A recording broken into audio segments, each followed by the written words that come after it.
Most make predictions and then never admit they're wrong. Yeah, that's not Mackie and Judd. This is the place where we just totally own our horrible predictions. Write this down. And eat them for breakfast, lunch, and dinner. Write that down. It's Write That Down. Write it down. You like writing things down. With Mackie and Judd. Welcome in Purple Daily, Daily Vikings Entertainment. Just want the Vikings to win a dang Super Bowl before we die.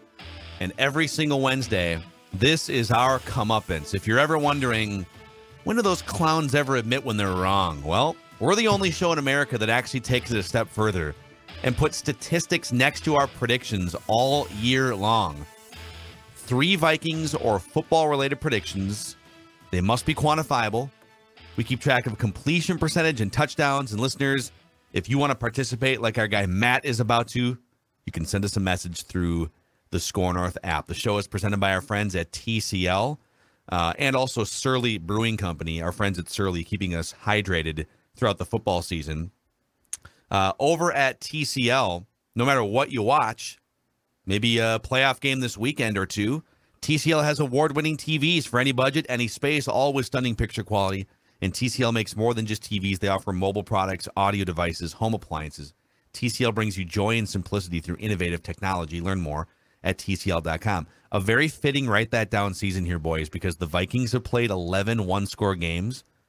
And the 3 of us here, the listeners, have been struggling a little bit in the completion percentage category, but the touchdown battle and the completion percentage battle is like a close fourth quarter Vikings game. Back and forth every single week. Love that. Absolutely. So going into today, I was because Dex, I think, was on my heels. You were on Dex's heels, and I was up by like a 1/10 of a point or something. It's ridiculously close. Yep. So we're going to, just a warning for people here, with the NFL season and the Vikings season coming to an end, the regular season, we have tons of predictions coming off the board here. And so we may not read all of these because it'll literally take like forever.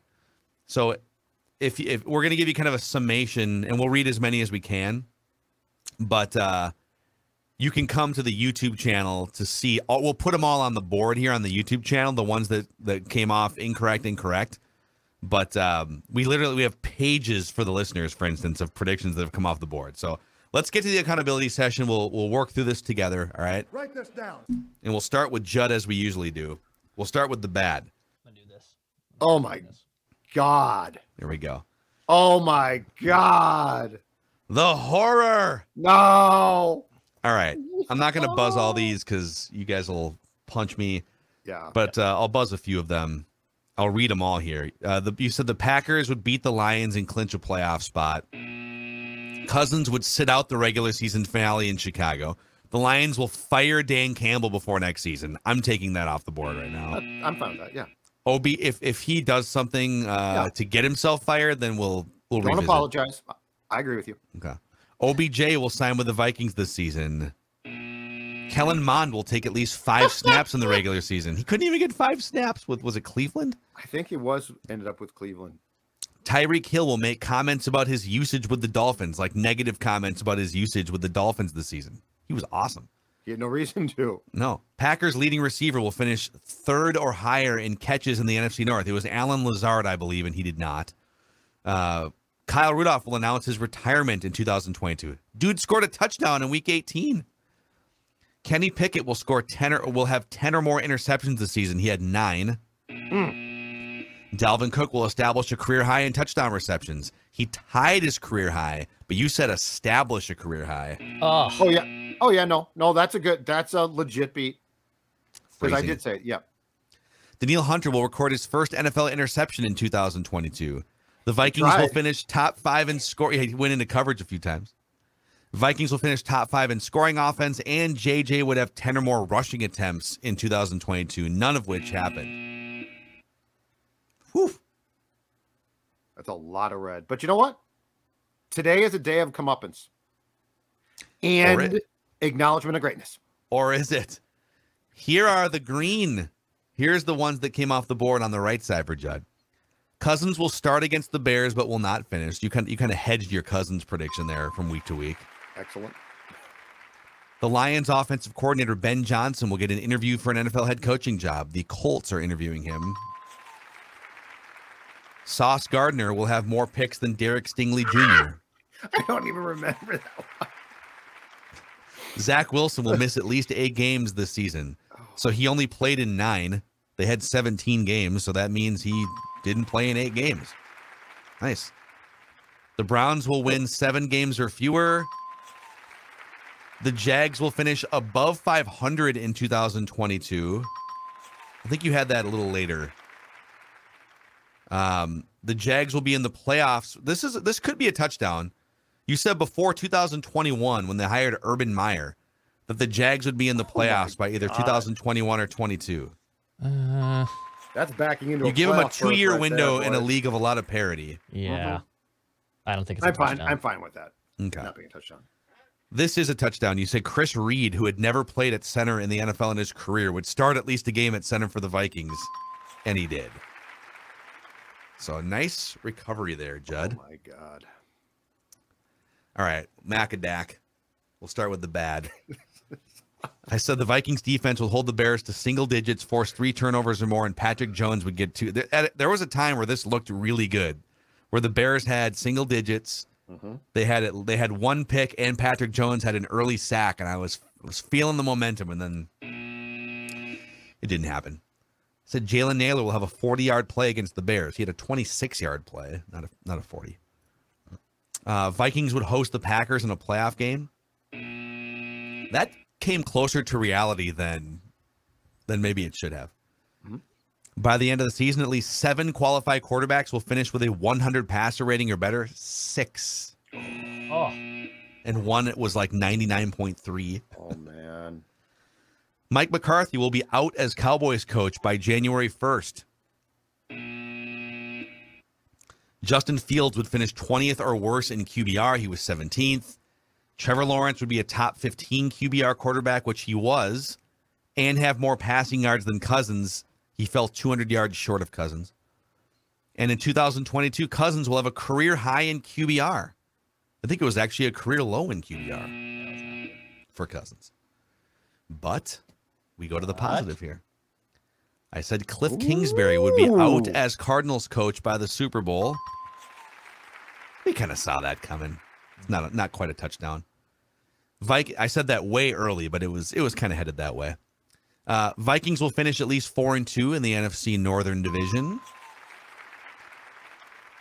Cousins was one of the worst quarterbacks in the league when pressured last season. He had like 4 yards per attempt. So I said he'd have at least 6 yards per attempt when pressured this season. He had 7.5 yards per attempt. Room to spare. Boom. And then these were classified as touchdowns when we mark these predictions down. Garrett Bradbury will finish the season. These are preseason predictions. Garrett Bradbury would finish the season in PFF's top 10 highest graded centers. Or this was after like week 2, I want to say, that he would sustain his performance. Christian Darrisaw will be among the top 12 graded tackles via PFF in the regular season. You could fight me on that last one. We said it was a touchdown in the moment. I don't know. I mean, a top 12 graded tackle would mean he's likely one of the 6 best left tackles in the NFL. Yeah, I think that's a preseason prediction. Yeah, preseason. Yes, it's a touchdown. Okay. Judd? It's very close, but yeah, it's a touchdown. Yeah, he was good last year, but he wasn't. Yep. So, if you guys want to fight it, you can fight it. Okay, this is where we're not going to read all of them because we literally have, I'm going to see this first page, second page. We have 3 pages of darkness for the listeners. So if you want to see if one of yours came off the board, and we still have some like mystery Phil and Judd predictions. Let's get to those next week, Dex. If you have notes on like mystery Phil and Judd predictions, okay. Let's find those for next week because we literally have like 40 things coming out the board here. So I'll pick a few out just for fun. Nick said that Kirk would break Culpepper's passing record this season. He came up a couple hundred yards short. It was like 300 or 400 yards short of Culpepper's 4,700 yards back in whatever year that was. Jordan said Adam Thielen would lead the Vikings in receiving touchdowns this year. Cody said the Vikings running back room would surpass 2,700 yards and 3 running backs would surpass 500 all-purpose yards. Yeah, they didn't. The third running back never really was a thing for the Vikings this year. Andre said Kellen Mond would get his first NFL start in 2022. Andre. Eric Kendricks from Garrett. Eric Kendricks will be a top 15 linebacker per PFF. He was bottom half of the league. So that's incorrect. Let's see here. Justin Jefferson will break the receiving yardage record. He broke the Vikings record, but not the overall record. God, this is just a bloodbath, man. This is rough. Let's go to the green. Let's find the green for that. Okay. Here's some touchdowns for listeners. Nice. Ryan said Jefferson will have the most receiving yards in the NFL in 2022. Our guy Surly Dave said the Packers would miss the playoffs in 2022. I think that was a preseason prediction. Yeah, I think it was preseason or very yes, I think it was super early. Yep. Hunter said the NFC North standings will finish exactly like this in 2022, and this was I believe a preseason prediction. Vikings, Lions, Packers, Bears. Yeah. Wow. That's awesome. That's actually really good. Putting Detroit that is second. a bonker. That's a Hail Mary from like your own 30-yard line right there to nail the exact order with the Packers being third. Amazing. Our guy Tyler Fornes said by the end of the season, the Vikings offense and defense will be at least 10 spots apart in total yardage ranking. That is correct. Actually, you know what? Total yardage ranking. That's actually incorrect. I went off points there when I graded this one. We'll double check this, but I think that's actually incorrect. No, because I think their offense was top 10, so they were like 8th, and their total defense. Their scoring offense was top 10. Yeah, so was their yards. Yes, it was. Top 10 offense, top 10 yards, top 10 points. 8th and 9th, I believe. It was the first time since 2009 that's happened. Okay. Well, we'll keep it on the board here for old Tyler.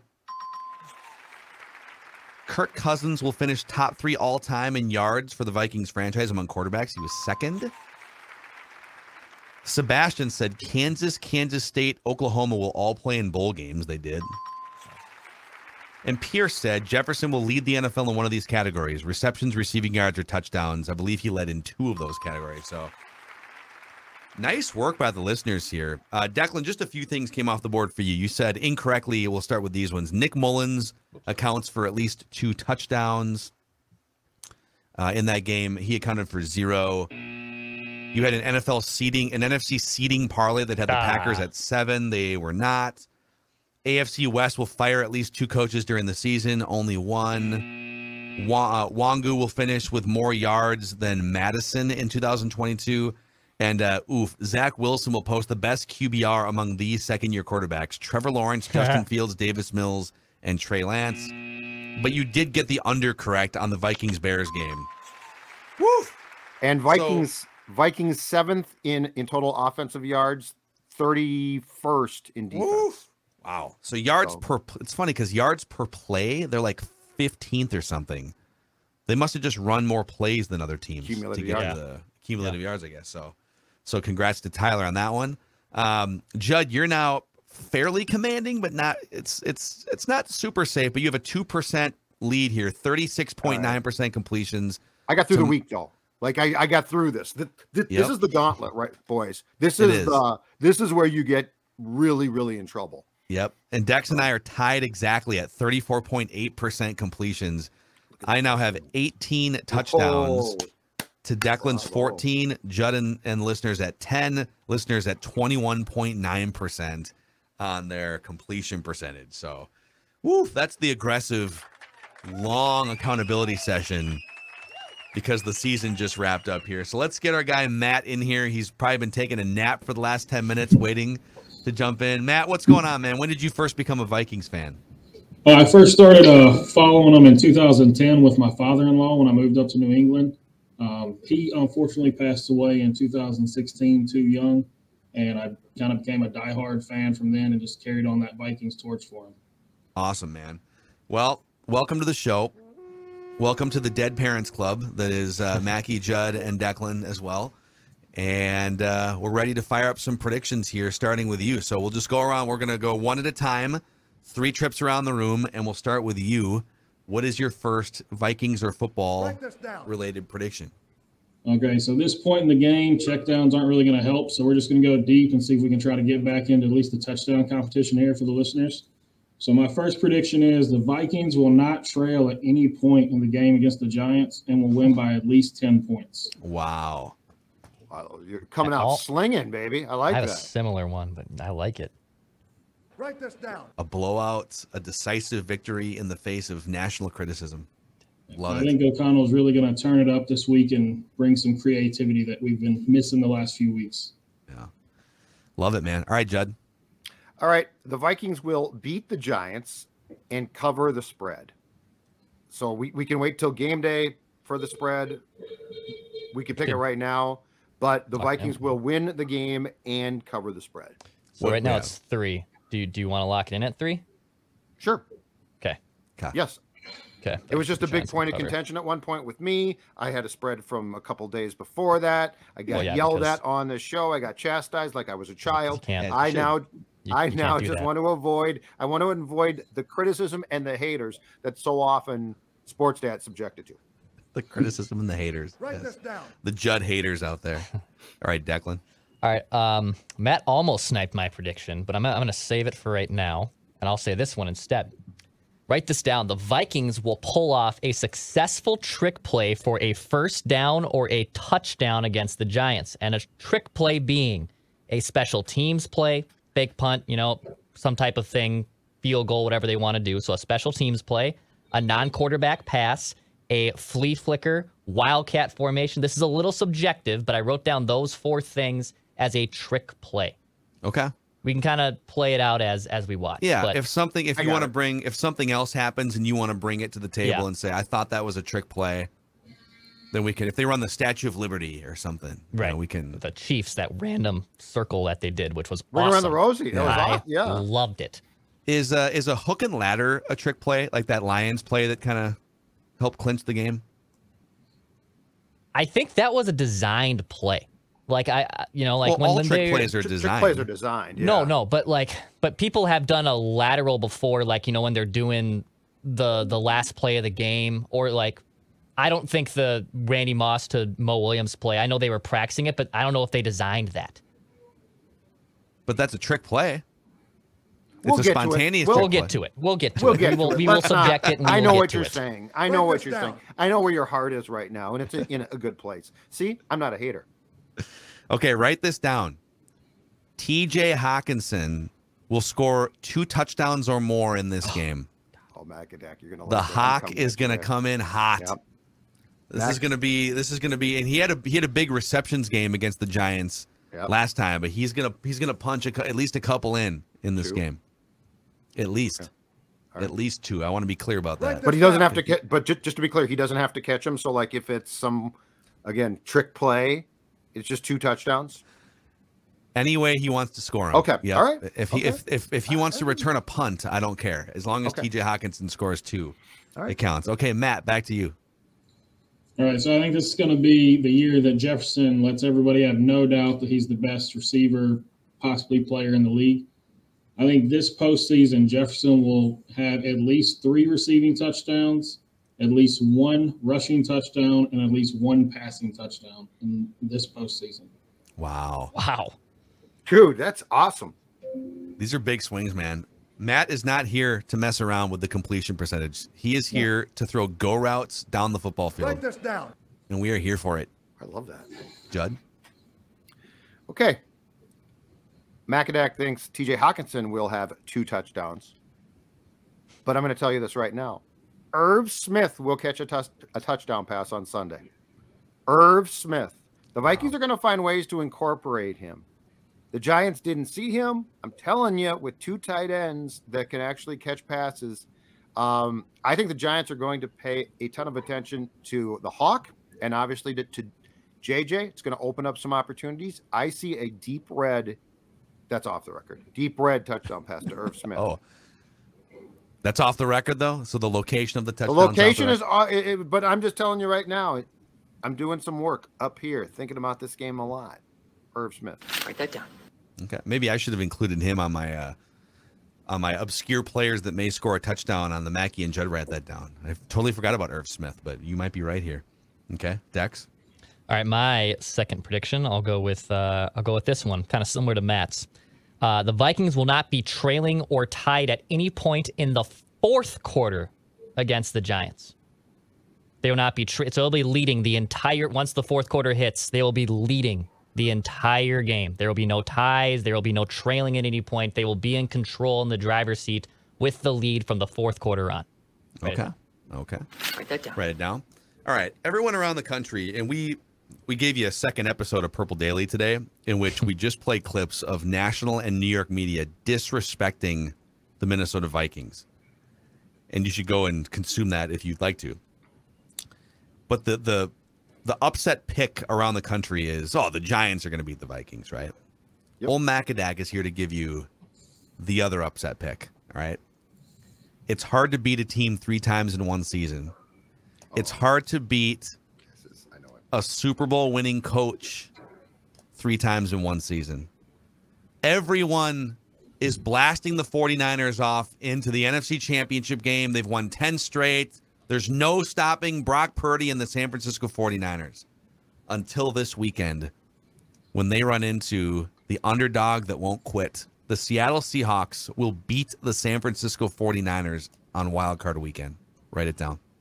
That's my upset special. The 12th man. Write this down. AKA Phil Mackey. Lives in Seattle. Let's go through. You know what? It's always been mysterious why you moved. You said it was for a life experience. It's because I'm a diehard Geno Smith fan. I knew he was coming. You love Largent. You love Zorn. You love Dave Craig. Yeah. Your Seahawks. So the Seahawks are going to shock the world and beat the 49ers this weekend. Write it down. Write this down. It's going to be epic. All right, back over to Matt. All right, for the last one, we're going to go on the defense. And I think with the Vikings leading with my earlier prediction, Daniel Jones will throw at least 2 picks in this game, and at least one of those will be returned for a pick 6. Wow. Dude, dude. I love what he's done. Matt's game flow here is amazing here. I love what he's doing with the plays. Yep. Matt, great work here. Since you've got this life-changing platform right now on Purple Daily, is there anyone in your life you'd like to thank? Yeah, I'd like to thank you guys for all the content you put out. I found you this season, and it's been awesome to have a realistic Viking show to listen to. And also, I'd like to thank my wife.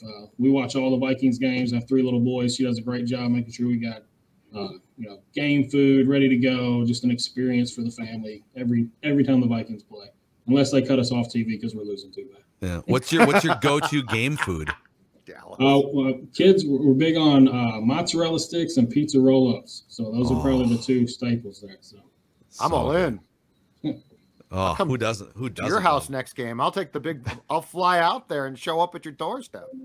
Sounds good.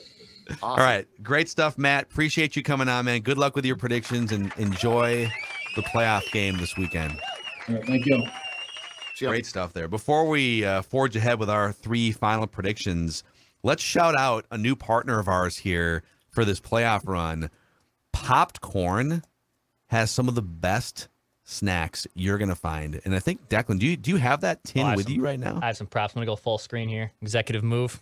Oh, look at this. Look at if you're a Purple Cow fan of the Minnesota State Mavericks here, look at this guy. Wow. Huh? You can rock the other. You're an Adam Thielen fan? You can enjoy your nice popcorn here in this nice Minnesota State Mankato MSU Purple Maverick little tin. And I got some flavors I want to show off, boys. So this is popcorn, the best thing. And they have, your traditional popcorn, Chicago style, Vegas style, cheddar. But how about this?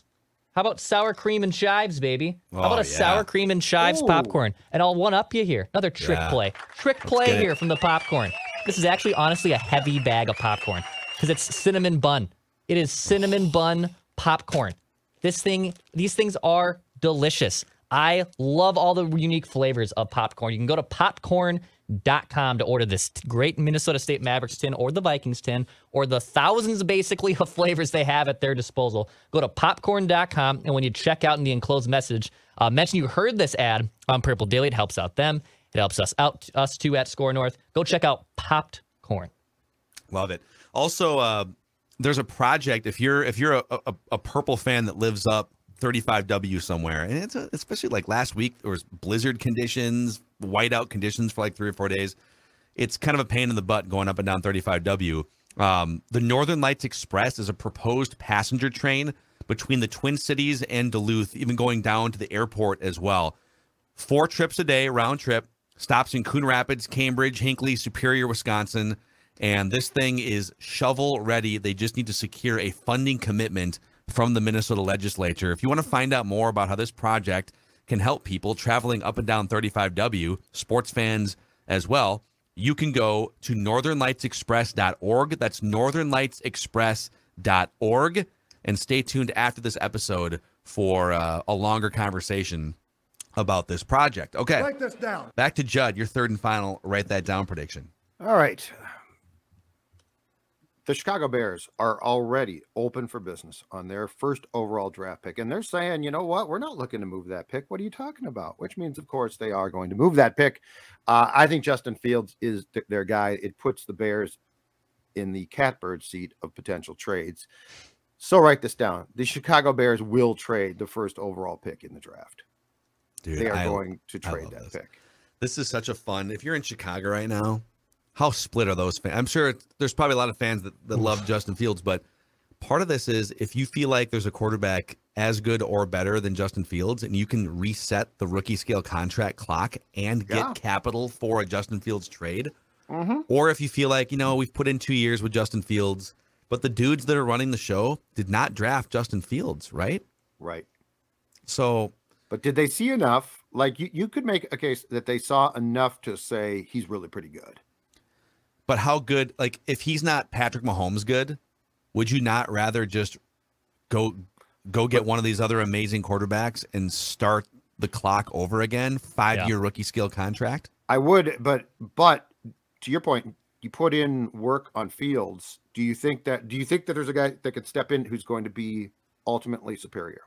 Like that's the question. I don't know. I'm just saying that's the question. Yeah. But anyway, it's a great talker. It's going to be great fun. And I think ultimately the Bears are going to get a bleeping haul for that pick, so they will trade it. They're in a really good spot, and they're probably if they nail some free agent signings too, they're going to get really good really quick if the quarterback is right. Yep. So, all right, Dex, what's your third and final prediction? Write this down. All right. Third and final prediction from me. Write this down. Kirk Cousins sets a career high in playoff passer rating against the Giants. Playoff passer rating. His previous high is 96.4. Okay. So that is his like previous in high. One playoff season. That's what you're saying. Playoff game. Or game. Playoff game. Oh, in a playoff game. In a playoff game. Kirk Cousins sets a career high in passer rating against the Giants in a playoff game. So his previous high was 96.4 against the Saints, obviously in 2019. So he will beat that mark against the Giants specifically. Okay. All right, and then I'm going to put my prediction money where my mouth is here. I think Shelley Island is going to be open. Well, it's going to be open for a contract extension, but then closed for opposing receivers in the future in 2023. Write this down. Write this down. Duke Shelley, who is an unrestricted free agent after the season, will get a contract extension with the Minnesota Vikings. Yeah, he has done enough. Even if they get smoked or something in a playoff game, I think they've found a piece here. Yeah. He's only 26. He's not that young, but he's also still in his prime. Mm-hmm. So I think they found a little bit of a hidden gem. Do I think he's graded as like the third best cover corner PFF? Do I think he's that good? No.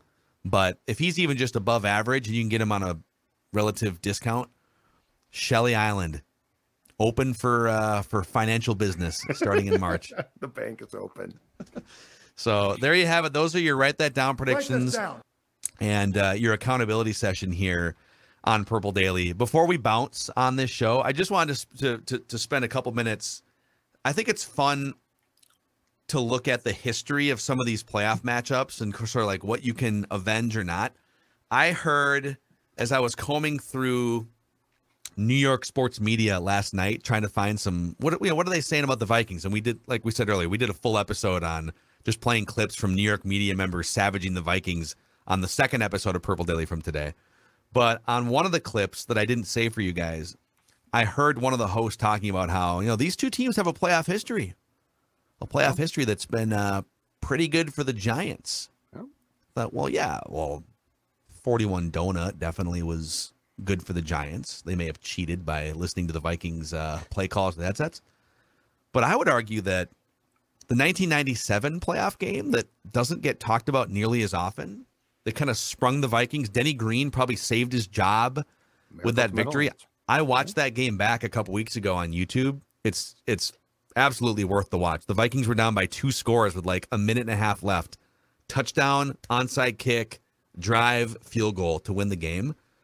I feel, correct me if I'm wrong, I don't think these two teams have played outside of those 2 playoff games in the last 30 years, right? Or did they in the early 90s? Did they play once? They played in, was it after the 94 season? Okay. They definitely the Giants played, won and it was that a game. bad game. Yeah, it was the Giants won it, and Phil Simms, I looked this up a couple days ago, threw for like 98 yards. What? The box score, I do not recall. I'm sure I watched it. I don't recall this game at all, but the box score looks like it was an absolute atrocity. And Patrick said he went to it, and it was as boring as it gets. And it looks boring.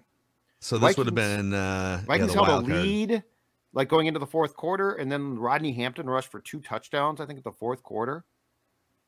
I think this would have been 1993 because they got beat by the Bears in 93 into 94. Yes, 93 into 94. There it is. Oh my God. Correct. Yeah, it was. So the Giants were 12-4, and the Vikings were 8-8 and snuck into the playoffs. The Vikings held is in the Meadowlands. The Vikings held a 10-3 lead at halftime of this game, and then Rodney Hampton kind of came around. Jim McMahon, 12 of 25 for $145 and a touchdown in this game for the Vikings. Sean Salisbury also came in and was 3 of 9 for 47 yards. Scotty Graham led the Vikings in rushing with 69 rushing yards. And Scotty Graham. Do you remember that story? Scotty Graham he played for the Buckeyes in college. He became, I believe, a pharmacist. The Vikings had a bunch of guys hurt. They literally signed him out of the pharmacy. Wow. That's incredible. And he had like a couple of great games. But it was a great story. This guy's he's filling prescriptions one day and practicing with the Vikings the next. Yeah. Phil Simms went 17 of 26 for 94 yards. Yeah. 26 pass attempts, 94 yards.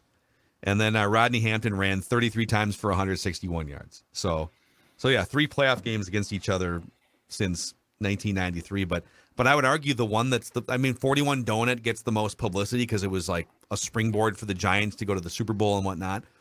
But I think the Vikings with one of the great late steal it late comebacks. I mean, they kept showing shots of the crowd in 1997. Yep. Giants fans were celebrating. The announcers were sort of plotting the Giants' next game against whoever the opponent would be.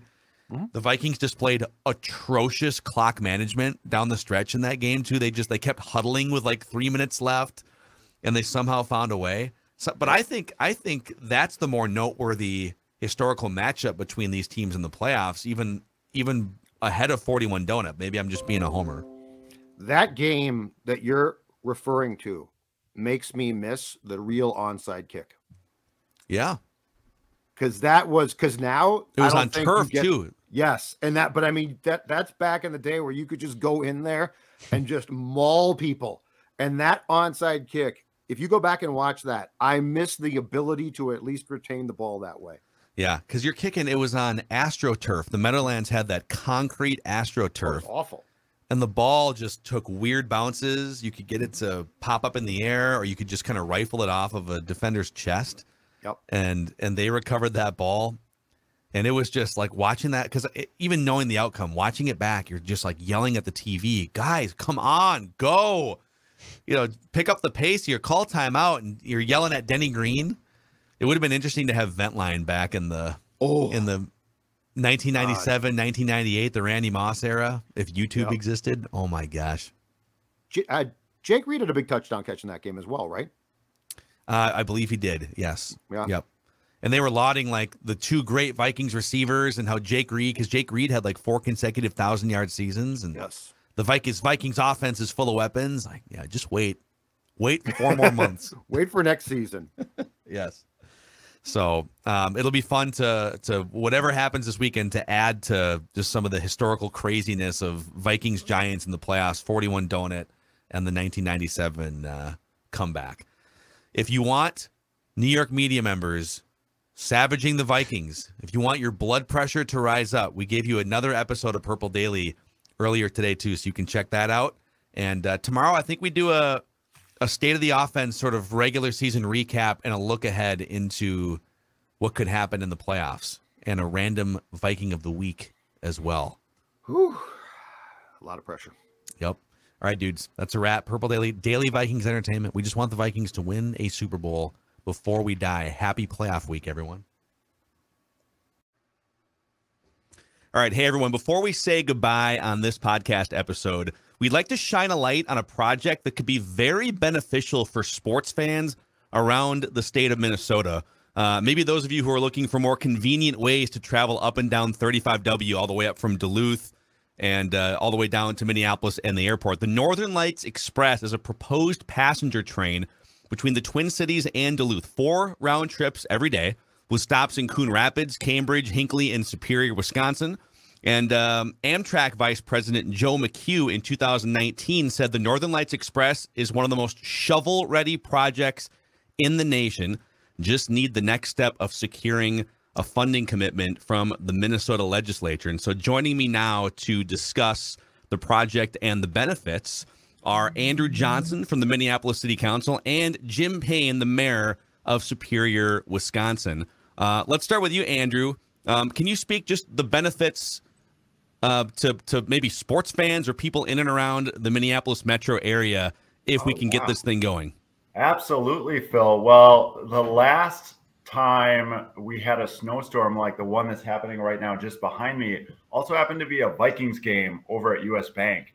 And I was out on the roads that day and saw literally miles of fans trying to get into the stadium, backed up, stuck in this icy condition, bad weather. And it's on days like today, back here, you know, it's also on days like that you really can appreciate the value of a train. Just being able to go, show up at the game, enjoy yourself, have a couple extra drinks, and get back home safely, whatever the weather may be. But for all Minnesotans and for Wisconsinites as well, who are going to be connected with here with this train, more than 700,000 passengers in the first year, just starting on day one with this project, will be able to get around the state a lot more comfortably, a lot more easily, and a lot more certainty with their travel plans. Yeah. And Mayor Payne, from your perspective, as we sort of travel up a couple hours up north, what makes this project so important from your perspective?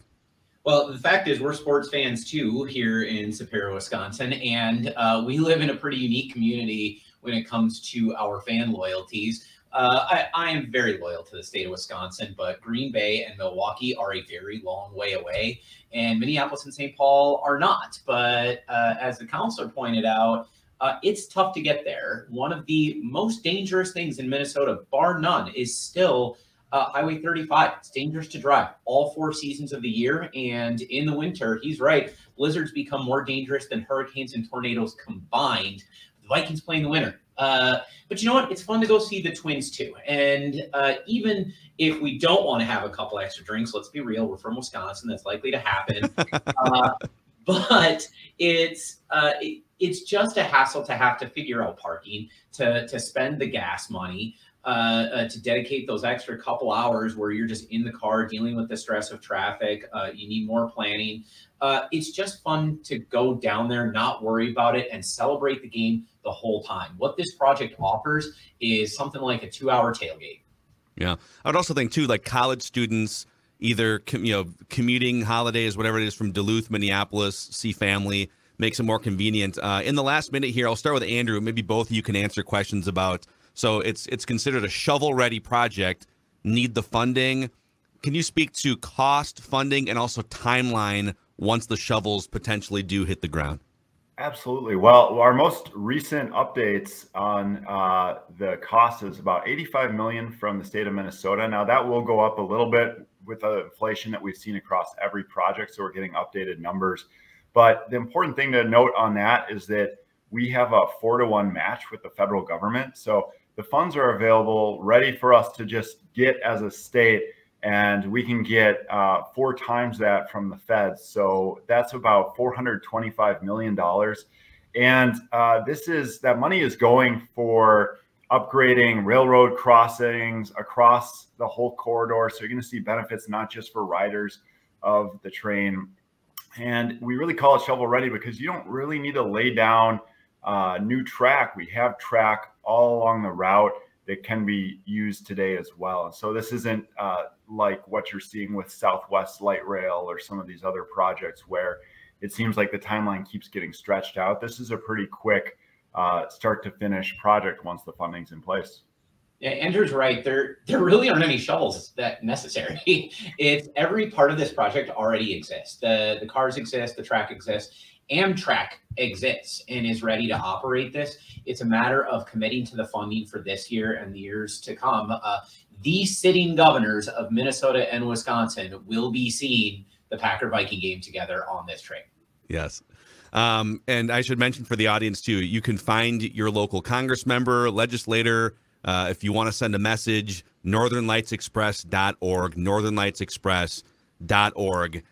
Any final words to the Minnesota sports fans, I guess the Midwest sports fans listening to this or watching this right now? We'll see you in the playoffs. Oh, Skull Vikes. Can't wait.